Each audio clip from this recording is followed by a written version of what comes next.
Bien amigos, gracias por continuar con su espacio Panorama Semanal. Hoy tenemos como invitado especial a don Manuel Quiroz, quien fuera director del periódico El Caribe, expresidente de la Sociedad Interamericana de Prensa y actualmente director del grupo de noticias CCIN. Buenos días, don Manuel.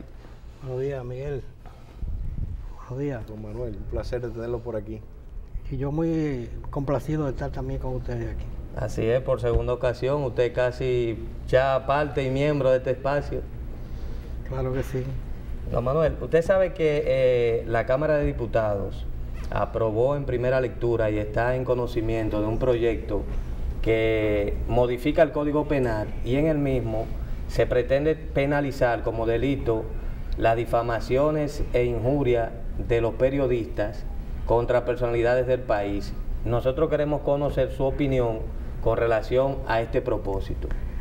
Mira, esa es una de las preocupaciones más grandes que se han registrado en los últimos tiempos con respecto a el libre ejercicio periodístico y a la libertad de expresión y difusión del pensamiento, que son piedras angulares para que exista una democracia verdaderamente funcional y auténtica. Si los ciudadanos no tienen la posibilidad de expresar sus inquietudes de cualquier naturaleza, sobre todo cuando se sienten amenazados o que sus intereses están siendo perjudicados de alguna medida, y no encuentran la posibilidad de exteriorizarlo, sobre todo a través de los medios de comunicación, y estos por alguna razón se ven limitados a hacerse eco de esas denuncias, por temor a que una vez divulgadas puedan ser susceptibles de iniciar las personas a quien se señala, instituciones o personas, puedan iniciar una acción en los tribunales por alegada difamación e injuria, y esto a su vez dar lugar a una sanción de pena de prisión, provocará entonces lo que se llama la autocensura. Es decir, los medios entonces y los periodistas tratarán de evitar temas conflictivos o controvertidos que puedan dar lugar eventualmente a un tipo de acción de esta naturaleza. Y eso significaría un grave retroceso a los avances que en las últimas décadas se han registrado en el país y que son conquistas para que la democracia dominicana y los ciudadanos en sentido general puedan disfrutar de un amplio clima de libertades públicas. Don Manolo, más sin embargo, vemos que muchos medios de comunicación ya de hecho se han producido algunas denuncias o demandas formales ante los tribunales de periodistas, ya por parte de empresarios, hasta hemos visto periodistas que demandan periodistas. Sin embargo, ¿cómo tratar el hecho de que un periodista haga una difamación o haga un comentario de falsedad contra una persona física, contra un empresario, contra un político, contra otro periodista que lo vemos a diario en la República Dominicana? ¿Cómo lidiar con eso? Fíjate, lo primero es que la difamación y la injuria tiene, como cualquier imputación de cualquier naturaleza, que ser probada. Y tiene que ser probada en una instancia judicial. O sea, no basta que yo entienda, por alguna circunstancia, que he sido difamado o injuriado para que esa difamación o injuria exista plenamente.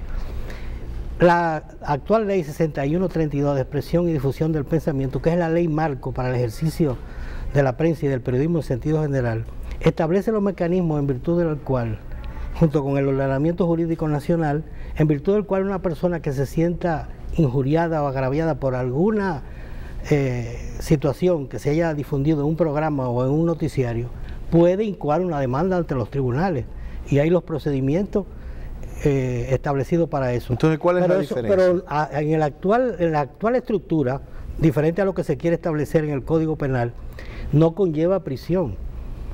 Sin embargo, en esta modificación que se quiere hacer, conlleva de 2 a 7 años de prisión y multas de 2 a 9 salarios mínimos. Entonces yo le preguntaría a ustedes, ¿qué periodista, sea de un trabajo de investigación o de cualquier índole, se va a aventurar a adentrarse en un tema que él sabe de antemano que va a dar lugar a un tipo de... Pero sin embargo, don Manuel, es un poco, el tema es un poco conflictivo, porque, sobre todo para los que no lo conocemos a fondo.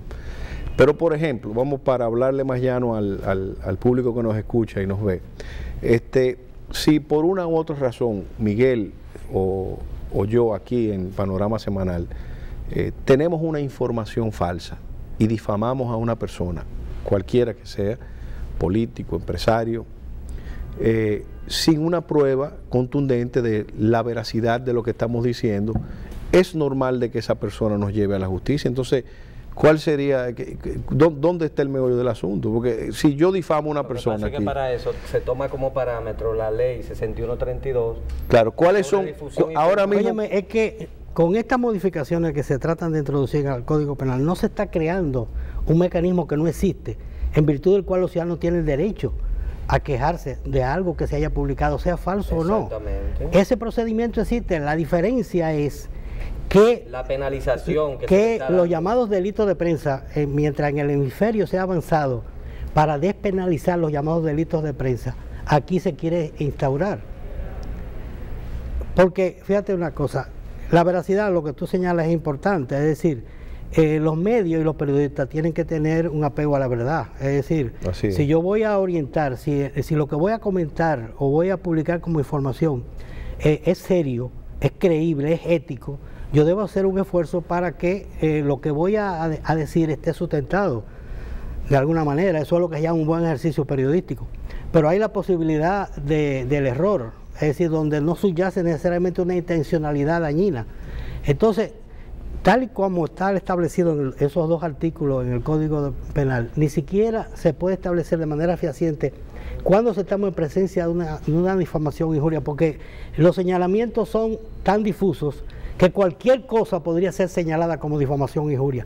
E incluso, y yo digo en un artículo que salió publicado en la edición de ayer sábado, que en el periódico Hoy, sí, donde yo publico cada 15 días, yo digo que el problema estriba, entre otras cosas, en un aspecto esencial, que parece que hay una intencionalidad determinada de impedir que se pueda hablar de los casos de corrupción o de malversación de fondos o prevaricación, porque dice que el delito sería agravado cuando se trata de difamar o injuriar a un funcionario público de alto rango. ¿Y a quién se difama o se injuria aquí? O sea, ¿de quiénes hablan los medios? De los funcionarios públicos. Pero claro, además los funcionarios públicos tienen que tener en cuenta que su trabajo tiene que ser como una caja de cristales, tiene que ser más transparente. Y lo que se llama la privacidad, que a veces los funcionarios quieren acogerse a eso, no hay tal. Cuando se accede a una posición pública, usted está expuesto al escrutinio de la prensa, de los ciudadanos en sentido general. Usted tiene que rendir cuenta. Y si usted ha cometido una irregularidad o alguna situación dolosa o de cualquier índole que es susceptible de alguna crítica, los medios tienen derecho a ventilar ese tipo de cosas. Y el mismo ciudadano señalado también tiene derecho a exponer su situación y a demandar incluso una rectificación que existe en el marco actual de la ley.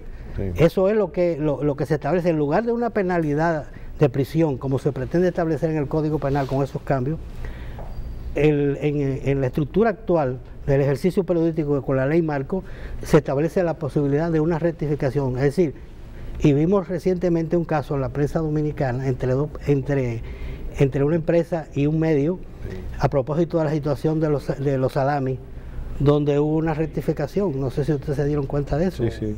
Y hubo una instancia en virtud de la cual... Y entre periodistas también. Sí.